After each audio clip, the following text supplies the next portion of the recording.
In a year that returned a solid, experienced lineup, 2 major hits caused the Spartans to dig deeper and fight their way through one of the toughest Big Ten seasons ever. Now, it's time to dance as they enter the brackets of madness and the world of one and done. This is March to Glory. And good evening, everyone. Welcome to our annual NCAA pre-tournament special. We do call it March to Glory. We are live for the next 60 minutes to bring you the behind-the-scenes stuff you won't get anywhere else. And I appreciate you looking in tonight as the Spartans and the Wolverines, for that matter, begin their respective NCAA tournament runs tomorrow. And speaking of live, TV6 will carry the MSU game against Bradley tomorrow at 2:45 from Des Moines, Iowa. I'm Fred Heumann. Welcome to our show, March to Glory. A terrific regular season where MSU won the Big Ten championship, got to the #1 seed in the Big Ten tournament in Chicago, and Sunday afternoon at the United Center, the Spartans celebrated a second championship in 8 days. And we got a poignant shot of 2 best buddies from Iron Mountain, Tom Izzo and Steve Mariucci, sharing a hug, and the team celebrating around them. The 6th tournament championship MSU has won. Add to that 8 regular season championships the Spartans have won under Izzo, and you have a Hall of Fame resume. Mr. March is a nickname well-earned by Izzo, and nobody knows Judgment Month is, well, more important than Mr. March himself. We've accomplished a lot. Now, I know, because I set this standard, you're going to be judged on what you do in March. March has been pretty good so far. It's not just one thing in March. It's all the things in March, because that tells you you're playing some of your best basketball at the end of the year. And that's what everybody hopes to do, get better, take your beatings early. That's been our motto here, and see if you can get better each and every day. This was the scene in Peoria, Illinois, Sunday night when the Bradley Braves gathered around the television in their theater room to watch the pairing show on CBS. Mighty excited. They were going to be in the big dance, which they already earned by winning the Missouri Valley Conference tournament.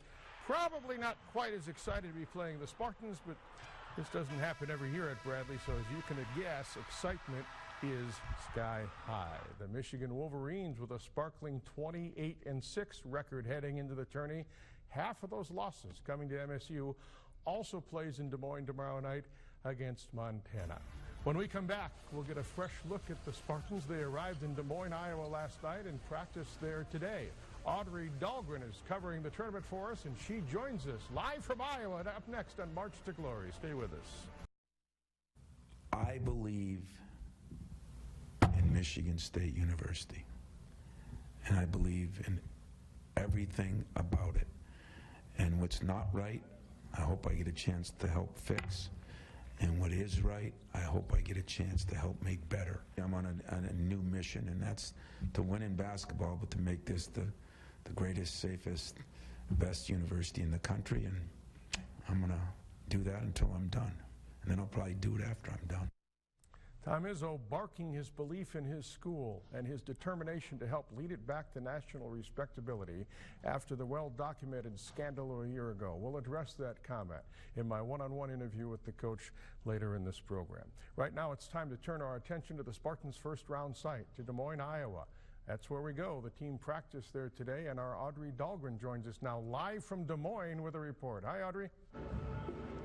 Hi, Fred. Yes. Hi, Fred. Yes. Welcome to the Wells Fargo Arena. Michigan State did practice earlier today. They had an open practice as they prepare for tomorrow's date with Bradley. And one thing that you need to know is that they're feeling confident, they're excited, they're happy to be here, and this group is ready to make its imprint on Spartan basketball. One of the reasons why this matchup is so interesting, too, by the way, is because the Spartans' #1 Bradley has nothing to lose, and I mean that in the most complimentary way.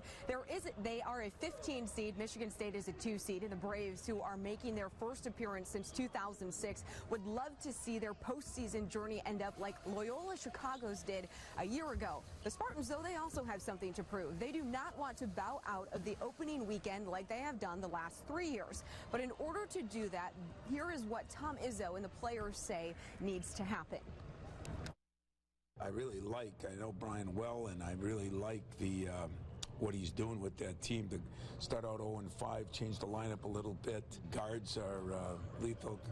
Brown and Kennel are both can shoot it from anywhere city limits, and that's big. And there's shooters, and when you got shooters, if there are upsets, they happen with three-point shooting and maybe not being ready to play. I think we'll be ready to play, but they've got some shooters that can shoot it. In order to make sure that you do advance, what do you have to take away from Bradley?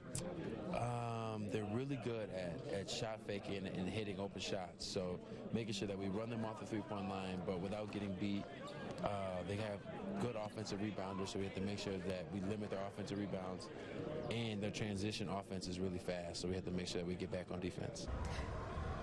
Going off of what Tillman said there, Bradley does like to get up and down the floor. And I had an opportunity to talk to some of their players earlier today, and one of them being their leading scorer, Darryl Brown. And he told me that they were thrilled to get Michigan State in this matchup because they are fast and Michigan State is fast. And the other thing that he mentioned too was that it's going to be a track meet, essentially, and Tom Izzo welcomes it. He goes, I hope it is, because that is our kind of game. At Wells Fargo Arena, I'm Audrey Dahlgren, and I'll see you guys a little bit later in the show. Fred, back to you. Be careful what you wish for. Thanks, Audrey, and stand by. Audrey will be joining us later in the show for a compelling story on Joshua Langford and his mindset during a trying time of not being able to play for this team most of the season. Stay tuned for that. And coming up next, Alex Sims joins us after spending some time with MSU sophomore big man Xavier Tillman. You see him a couple of nights a week as a basketball player, and a good one, but he's also a full-time dad, a great one, in fact. And this balancing act is not easy. We'll have that for you coming up next on March to Glory. When you look at Michigan State, and Coach Izzo literally loses 2 lottery picks, and he's got what looks to me to be a Final Four team. Then they lose Joshua, and then Nick's out for a long period of time. And so you have to reinvent yourself, and do it at such a high level is just so impressive. And the one thing I love about playing Michigan State is you learn so much about yourself and your guys, because if you don't compete your butt off against them, it's a freight train and you're in the way. I just have to commend them on keeping this thing going, because you could lose that. It's easy to get disappointed, but Coach Izzo will not allow that, and that's really impressive. Nebraska coach Jim Miles on how good he thinks the Spartans can be after his team suffered a loss at the Breslin earlier this month. Next up, the first of 2 wonderful player profiles we have for you. This one on Spartan big man Xavier Tillman. And I think big man is a fitting description of this sophomore.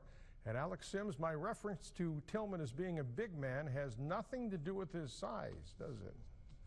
Yeah, Fred, there is no doubt this guy is tall. The sophomore forward towers over many at 6'8", but the word big has a more important meaning when it comes to Xavier Tillman, and it has nothing to do with the game of basketball. In fact, it's his big skills off the court that make him the type of guy that he is.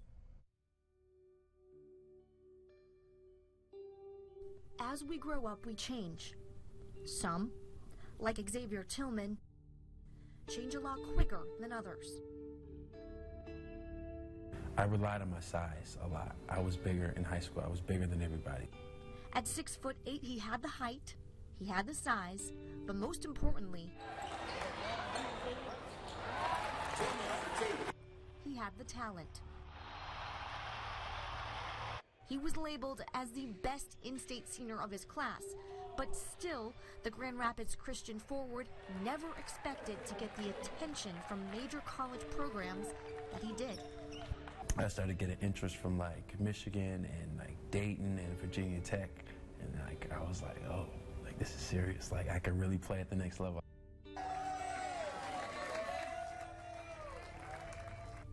He chose Michigan State over Purdue and Marquette. It was really a dream come true. That's the best way I can describe it for you, just because I always dreamed about it. I didn't know if I was going to make it. I made it, and then I was like, okay, this is it. This is real. He excites me because his maturity, I think, is one of the reasons this team has been so successful.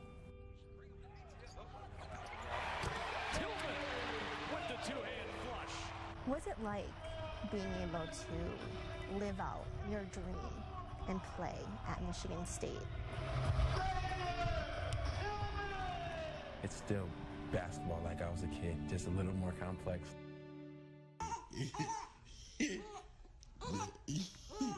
A little complex because as others grow up, we change even more.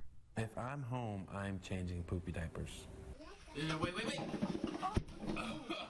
I was 17 when she was born, so that's just my life. That's just how I'm growing up. That's just something that I had to go through, and I don't see it as an obstacle. I just see it as a part of me.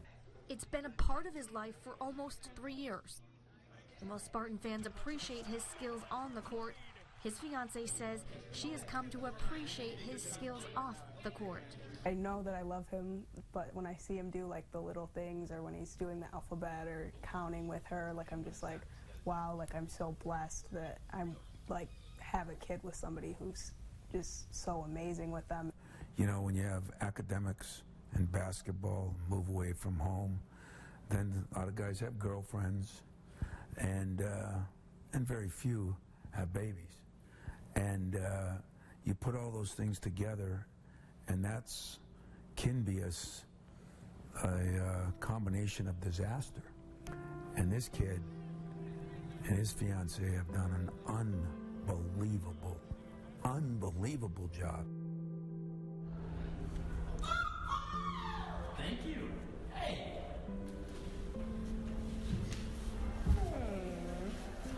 As for his social life, That doesn't happen often because I'm a dad first, and that's something that I pride myself on. and it's that pride that keeps pushing him forward. Your life is not over when you have a child. As a matter of fact, it's something that you add on, and it's another inspiration to go after any goals that you have in life.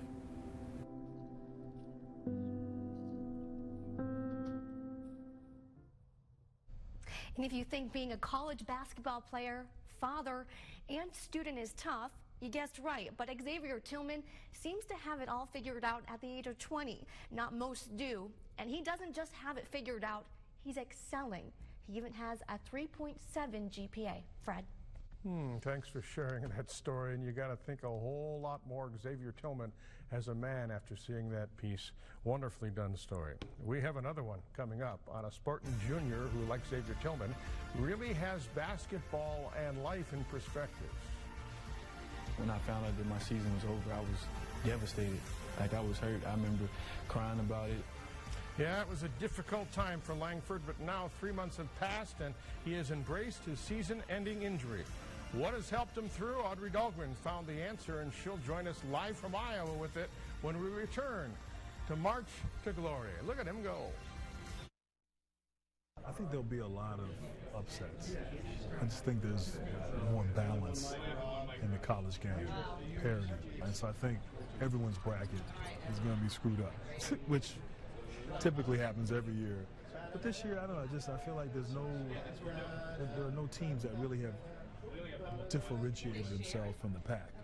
There's some favorites and teams that you're looking at, but the gap is not that wide. You know, upsets, and, hopefully some buzzer beaters, which happen every year, just makes for good television. And I think, you know, that's what captivates everyone's imagination, is the beauty of the spirit of this tournament. Former Detroit Piston, former Duke star, and current CBS analyst Grant Hill on what kind of crazy NCAA tournament he expects over the next 3 weeks. And good luck, by the way, in trying to pick those upsets. You know they're going to happen, but who's it going to be? No guessing where the subject of our next story's head is. Joshua Langford is as level-headed as they come, and I think you'll really get to see that illustrated in Audrey Dahlgren's chat with MSU's injured star. Audrey joins us again live from Des Moines. I saw you edit this story, Audrey, and it tugged at your heart a little bit, didn't it? Yeah, Fred, a season-ending injury, you know, can be difficult for any athlete, but imagine how much it's magnified when you're a Division I athlete playing on one of the best college basketball teams in the country. And on top of that, you're a co-captain. That's Joshua Langford, the junior guard from Huntsville, Alabama, has had to watch his teammates from the sidelines since late December due to a stress fracture in his left foot, which required surgery. It's a disappointment, but it's also been a blessing. And Langford views it that way because he knows God is on his side.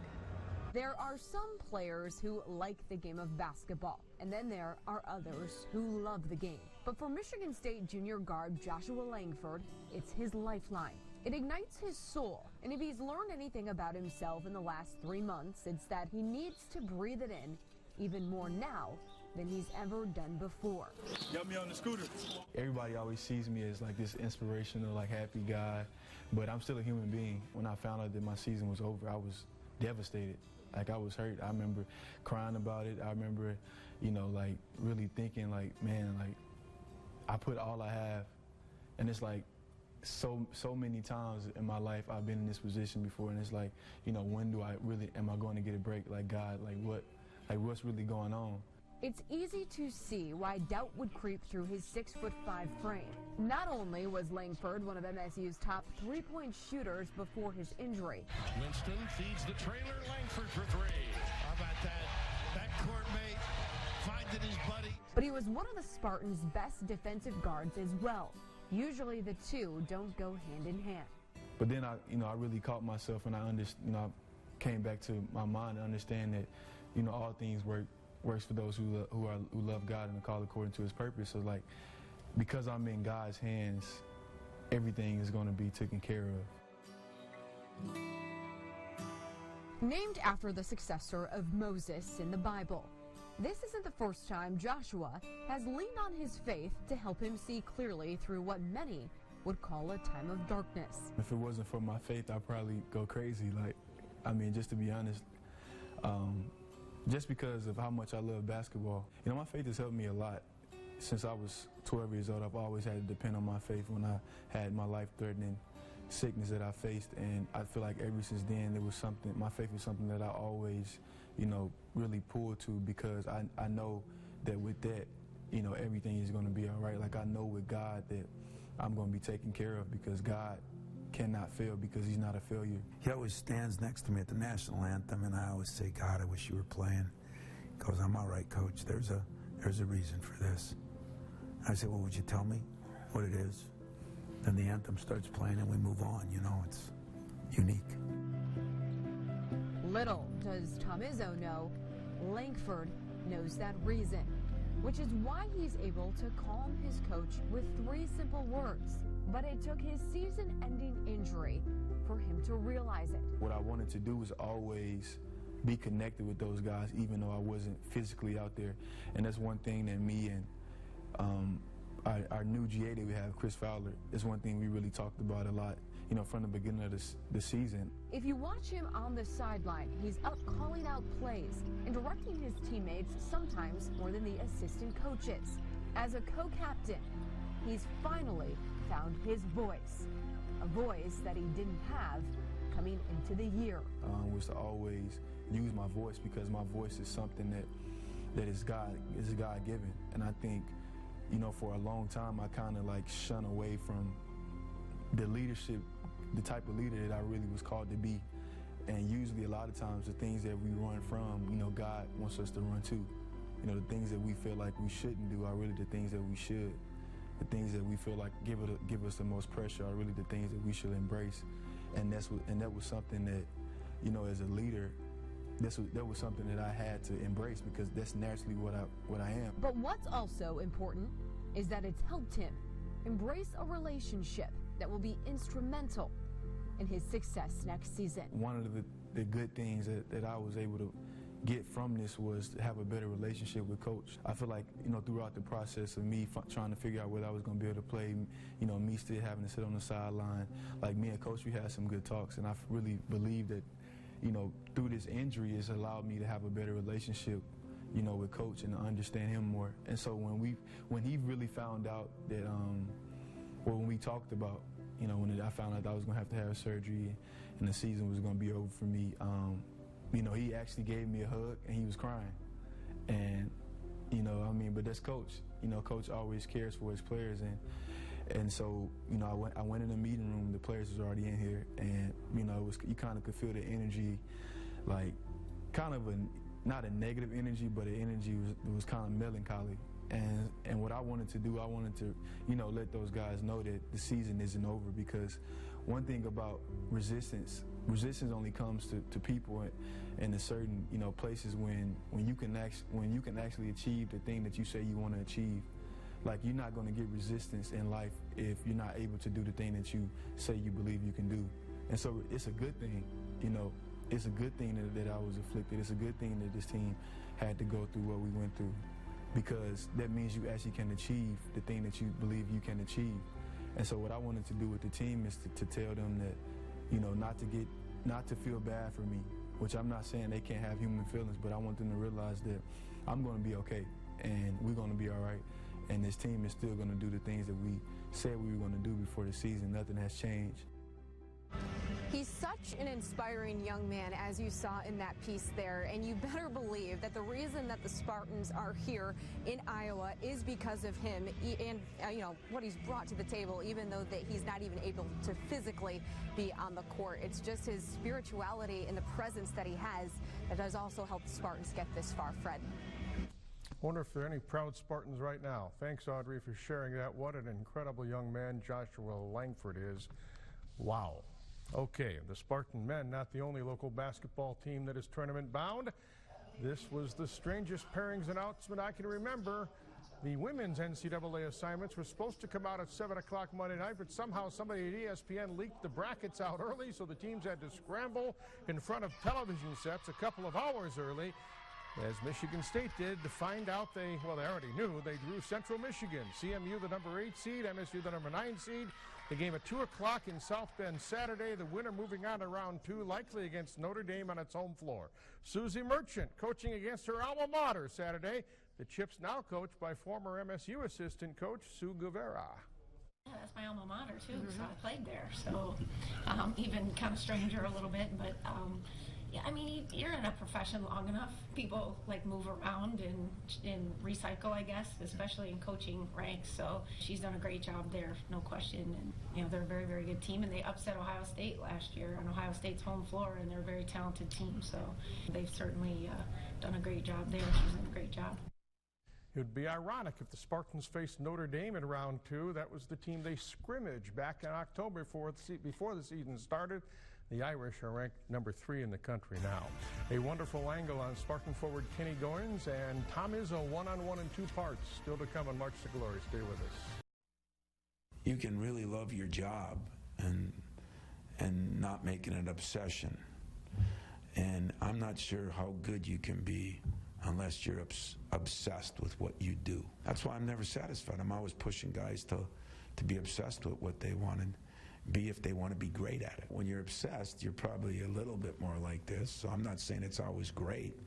That's my belief. You got to be obsessed with whatever you're doing, whatever I'm doing, whatever they're doing, if you're going to be elite at it. Obsession equals success. The Tom Izzo way. We'll have much more with the coach in a 2-part sit-down interview still to come on this show. Hard to believe senior forward Kenny Goins was once a walk-on. He had to earn a scholarship, and has he ever earned it in a huge way during his 4 years, going on 5 years at MSU. I mean, the guy has had a terrific senior season, and Tom Izzo shudders to think where he'd be without Goins this season. But Kenny has bigger things in his life than basketball. 12 years ago, when Goins was 10, his mother was hospitalized with something called an arteriovenous malformation. Arteriovenous malformation. Fluid could not escape from her skull, and it put massive pressure on her brain. Only a high-risk surgery could save her. Frankly, the family feared the worst, but Laura Goins pulled through and was with son Kenny on senior night. Kenny has been thankful every day for the last 12 years. You know, it's never easy, something like that. And the craziest part is it seemed like it was a normal day until like 9 or 10 p.m. And then, you know, next thing I know, I'm in the hospital with my whole family, and just hearing the words that you might never see your mom again is never, like, I think that kind of just went numb my entire body, and I don't even remember feeling myself walking down the hall, and just somehow we ended up in the room with her. But a couple sleepless nights for the week she was in ICU, and just trying to make sure that she would end up being here with us. And I'm appreciative every day that she still is here with us, because they didn't give her a really good chance to be here still. Goins' season has been quite a story, and so is that story about his mother's illness. We wish her continued recovery. Up next, Coach Tom Izzo one-on-one. We actually have enough material to do this in 2 parts. And when you sit down with Izzo, you generally get plenty of material. No exception this time. One-on-one, part 1, up next on March to Glory.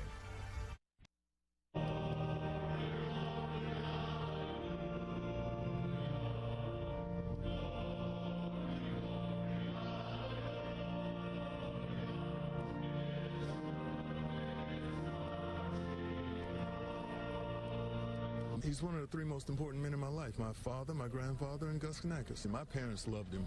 And a lot of people don't know this, but I really chose Michigan State because of Gus Kanakis. I chose Gus Kanakis. He just happened to be Michigan State's coach. Gregory Kelser paying tribute to a real pillar in our community, the late, great Gus Kanakis, who we lost in January, a Spartan through and through and a man's man. Rest in peace, my friend. Nobody was closer to Gus than Tom Izzo. Yes, you saw he was a pallbearer at his funeral, and Tom is the guy who made sure Gus was taken care of long after his coaching days ended at Michigan State. As for the current coach, time to pick his brain a bit. Before Tom Izzo left for Des Moines, he sat down with me for our March to Glory special. Here's part one. 17 years I've done these March to Glory shows, and I kid you about ruining my marches, but we've never not done one of these. You're always in it. Well, I appreciate you doing them, and I appreciate even more us being in it. And that goes to all the players that have really helped me build this thing. And, you know, it's been 22 years straight. One of the things I'm most proud of in my career is probably this streak. I learned something about you this week. I didn't know you were an All-American at Northern Michigan. Small Yeah, college. but an All-American. Yeah, I was in one poll. It must have been Guido and my boys from Iron Mountain, I think, had that newspaper. Did you want to play in the NBA like all your players do? No, I wanted to coach at Notre Dame. You did? Yeah, Mariucci and I, that was the dream, you know.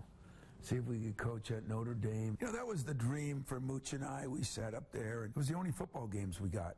Remember they replayed them on Sunday morning? Lindsey Nelson. Oh, yeah, I watched them all. I knew you'd know the announcer. I knew the team. Was your dad tough on you?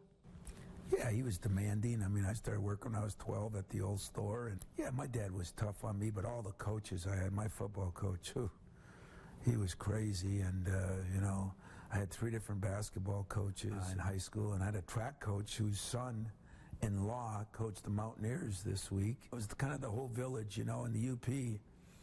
When you're either in the mines or cutting trees down or hunting bear, there's not a lot of room for soft people. But you get in people's faces because accountability is a big deal to you.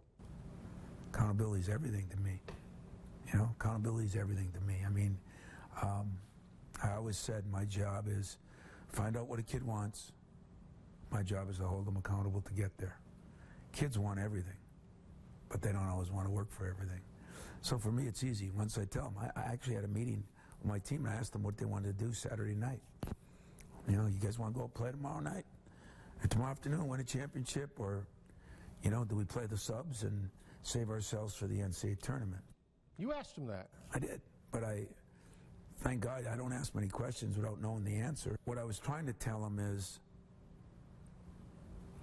there's going to be no, hey guys, that's okay, because it's the 3rd game and we're beat up. And I said, because once you say yes, I'm coaching you to win a championship. I had to remind him that at halftime, but it was pretty awesome how I think all of us kind of working together. You've had mothers of your players in the past thank you for being tough on their kids, haven't you? Yeah. Morris Peterson's the one I just watched the special the other day as I was getting ready to go to the Michigan game. It was on, and then she said it right in there that he could do things that I couldn't even get him to do. If that's not the ultimate compliment, I got to do a better job with my own kids now, but I mean, that is a good compliment. And those players come back. When you won the Big Ten championship on this floor, I mean, Paul Davis was there, and Anthony Resberg and Ianni, Smith and Sean Ianni. There was a ton of guys there, you know, and it's so cool, you know. Part of my pregame speech at the Michigan game were some of the texts that everybody sent me. And Steve Smith might have had the best one because he said, "You'll be all right physically, coach. Worry about the mental. Worry about the mental fatigue." And I reminded those guys of that before and at halftime. Seemed to work. When we come back, guess what? More with Tom Izzo, part 2 of our sit-down. And after a trying season 1 year ago, it created some definite contemplation. Did you ever think about stepping away last year? For 10 minutes. Sure. Sure. For 10 minutes here and there. And yeah. Never heard him say that before. What a trying year it was for Tom Izzo in the throes of an ESPN investigative report. We'll address that and many other topics in part 2 of our one-on-one with the coach up next. He's a great coach, and he knows how to get you going. One of the best things he does as a coach is to, you get his players to do things they never really thought they could do. He really encourages players. He gets his players to, play at a very high level. And so when he got onto me, it just got me locked back in and focused. And, I love Coach for that because he's always holding us accountable. I'd rather him, get onto me and say something to me rather than not say anything to me. But you feel comfortable yelling back at him? That's because that's the kind of relationship he always tells us. He said, if you're gonna come back, you always better bring the goods. And so, Coach is just a great coach, man. I love playing for him. Yeah, and how Tom Izzo would love to be coaching Josh Langford in this tournament. No question, Izzo is in your face style of coach. He can bring it, though, and he can take it. We actually addressed that style of coaching in part 1 of our sit-down conversation. In part 2, we start with the men who are no longer by his side. This is your first tournament without Judd and Gus. You've been without Judd. Now you're without Judd and Gus. And I go there because you tapped on those guys a lot, didn't you? Oh, yeah. Yeah, that's the first thing I thought of, Gus, Judd, my dad, they're probably up there having a big party and I'm sweating my tail off down here, But when you win games like that, you think about things and people that have been so instrumental in your life. Gus Kanakis, the last one to go, he was really special in so many different ways. It seems like our personalities were on the opposite ends of the spectrum, My personality, my dad's personality, Judd's personality, they were all right here. Gus's personality was over here. And yet he helped me learn how to find a silver lining in a cloud sometimes. And then he really, the job he did helping me bring back the old players. We had Johnny Green here a couple weeks ago. That was all Gus Kanakis. This program wouldn't be the same without those two guys. I lost my brother 26 years ago, and we were pretty close. And I still have these imaginary conversations with him. And I'm not trying to get spiritual here, but do you do that with Judd? I do. My way of doing it's a little different. I'm not sure I talk to him, and I don't really want to listen for him because I know he's going to be yelling at me for something I did wrong. It's what would Judd do? And one of the ways that's funny is when it gets this time of year, you get to the end of the year and high schools are done. A lot of coaches come in just to watch practice. And now it's a little different. We got music playing before practice and all that. And some older guy will come in and say, how would Judd have handled this? I would say, not very good. Hey, Judd is the reason I'm who I am. My dad got me this level. Judd took me to the next. Judd never begged players to come here. And that's a trait you took from him, didn't you? You don't beg people to come to Michigan State, do you? It just depends who it is. Oh, No, I don't beg them. But one thing he taught me that's more important than that is you better find guys that want to be there. Dying to be here. Dying to be here. I think I spend more time on recruiting, if I was to be honest. But it was in that era, But I still think the principles are the same. Find guys dying to be here. A few weeks ago at a press conference, you pounded your table at the desk and said, I believe in this place. I believe in Michigan State.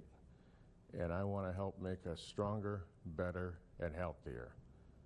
That's a lot to take on, man, for a basketball coach.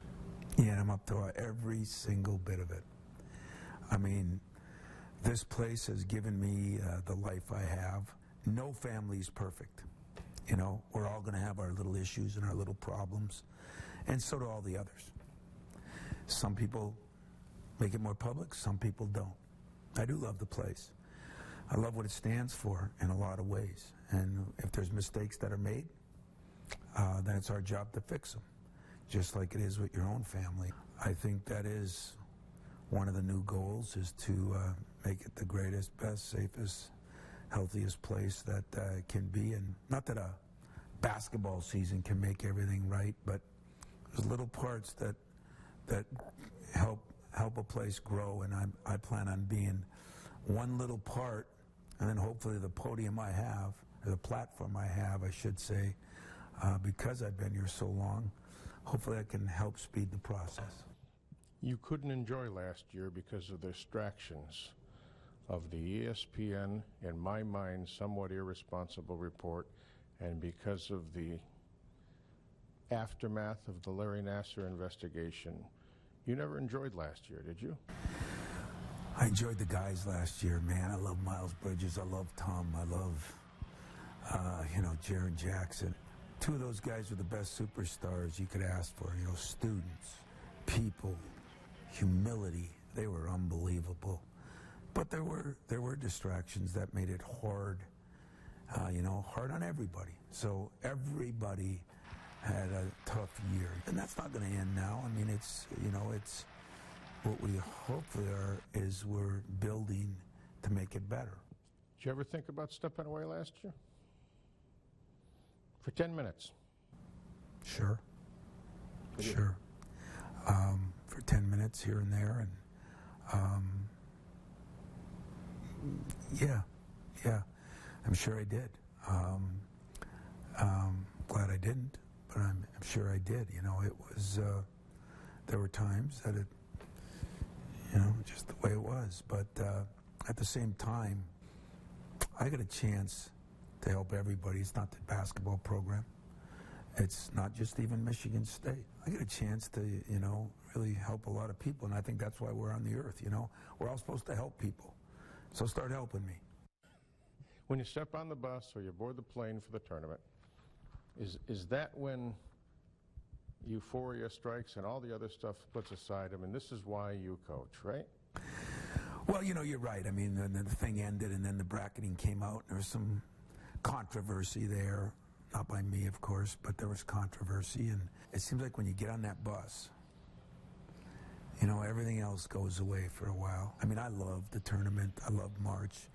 But part of March, I got to remember, it's not just a tournament, We just won 2 championships in March.